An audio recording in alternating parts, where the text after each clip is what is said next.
Have you ever felt that burning sensation deep in your souls? That voice whispering in your ear telling you that you're meant for something greater? What if I told you that's not the voice of ambition or wishful thinking, but it's your divine nature calling out to be recognized? Today, I'm going to share how I discovered I wasn't just Dr. Frank Gilliam from Atlantic City. I am Yaw Afrifa, a god that's reconnecting with my ancestral power. Welcome, beautiful souls, and I'm honored you've joined me on my journey of revelation and self-discovery.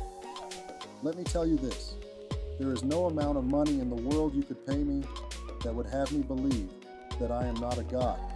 Today, we're going to dive into one of the most profound truths I've ever encountered, that we are all divine beings, gods and goddesses, walking this earth. I know that statement might challenge everything we've been taught. The Western world has fed us stories that diminish our true nature, keeping us small, obedient, and disconnected from our natural power. But I'm here to help bridge those mental gaps and show you how to reclaim your birthright. This message isn't about dividing us by race, creed, or color. It's about uniting humanity under the recognition of our shared divinity. I'm simply one of God's vessels, sharing my unique perspective and journey to help illuminate a path toward a brighter collective future. For decades, I lived as Frank, a name imposed on me by the same system that was designed to sever my ties from my ancestral power. Though I achieved society's markers of success, even serving as mayor of Atlantic City in 2018, I've always carried an unshakable emptiness. That was the universe whispering its truths about my authentic self. But back then, I lacked the spiritual awareness to decode its messages. Though I grew up parentless in Atlantic City's housing projects, I was guided by my grandmother's fierce wisdom and prayers. It was her rituals that planted seeds of ancestral truth in me. To this day, I still hear her words echoing in my mind. Ancestors, don't let this child forget what they stole from us. Make sure he knows he's more than they'll ever want him to believe. That prayer became prophecy. It forged me into the sovereign being I am today. My journey to Ghana during an educational mission in 2006 became a pivotal moment in my awakening. Standing inside Elmina Castle, the infamous point of no return, where countless of my African ancestors, including stolen royalty, were forced into bondage, I felt a deep-rooted awakening. In the oppressive darkness of that dungeon, the spirits of my ancestors spoke directly to me, and before I knew it, there was this storm of grief and recognition that surged through me. I wept without restraint as the centuries collapsed and a bridge across time fused my soul to theirs. That day recalibrated my entire life's compass. I pledged to honor all of my ancestors who defiantly preserved their dignity and freedom, even as the system sought to annihilate both. One of the most profound moments of my life unfolded in Africa during a bone divination ceremony. This is an ancient ritual where diviners commune with ancestors through sacred bones to reveal truths about one's path, struggles, and destiny. There, amid cracked shells and whispered wisdom, my ancestors returned to me the name I was born to carry, Yaw Afrifa. In the Akan tradition, Yaw is the name bestowed upon Thursday-born boys. It signifies resilience and the quiet authority of leadership. Afrifa, meaning warrior, and it anchors me to the Ashanti battlefields, where my ancestors defended our dignity with their lives.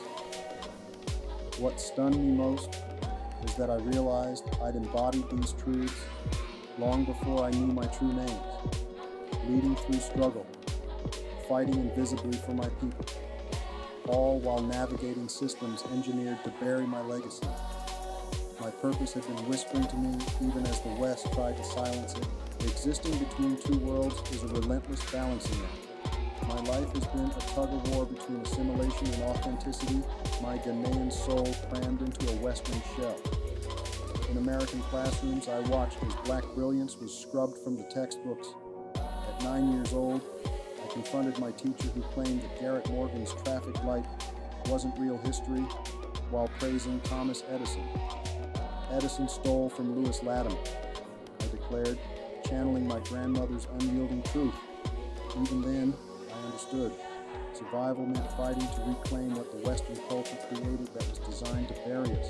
When I spoke up about Black historical truth, Black administrators at my predominantly Black school redirected me to special education instead of gifted programs.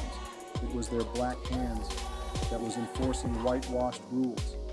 The same script repeated throughout my life, climaxing decades later when I was forced to resign as mayor after just 10 months. America made sure I never forgot what Western culture believed people like me deserve. Not thrones, but cages. In the depth of my despair, I unearthed my fiercest truth. I am not what they brand me to be. I am divinity itself. A god, I shouted. Then the ancestors thundered through my bones. You thought you buried us. You forgot we were seeds. Their words, a centuries-old prophecy, it split the soil of my spirit. Now watch me grow. This awakening redefined resilience for me. It isn't merely the chains of shared suffering some scholars theorize. It's my ancestral birthright to transcend oppression, to create beauty from systems that are designed to bury us, and to guard my dignity like sacred fire when the world demands that I surrender to it. Resilience is the divine spark within me, passed down through bloodlines that refuse to be extinguished.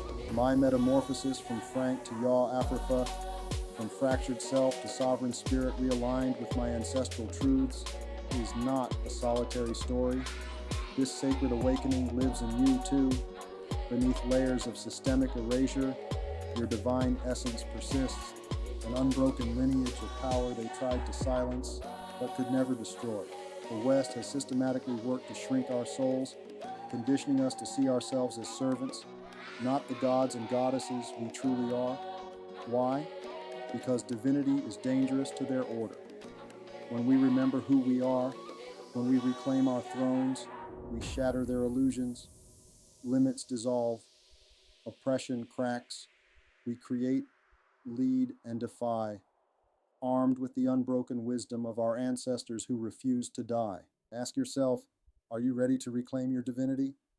Here's your roadmap. Excavate your roots. Research your ancestral lineage and revive the spiritual traditions of your heritage. Commune daily.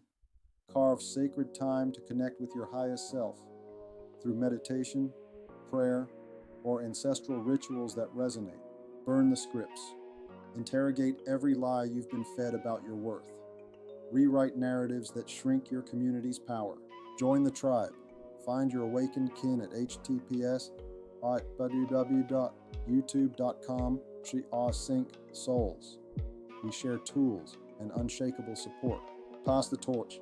Share this truth with someone still shackled by the West's illusions. Remember, the greatest revolution begins within. When you recognize your divinity, you transform not just your own life, but the world around you. You become a beacon for others still trapped in the darkness of false limitation. This isn't just abstract spirituality, this is practical power that manifests in every aspect of your existence. Remember that your ancestors fought and survived so you could stand in your truth today. They didn't endure unimaginable hardships for you to live small.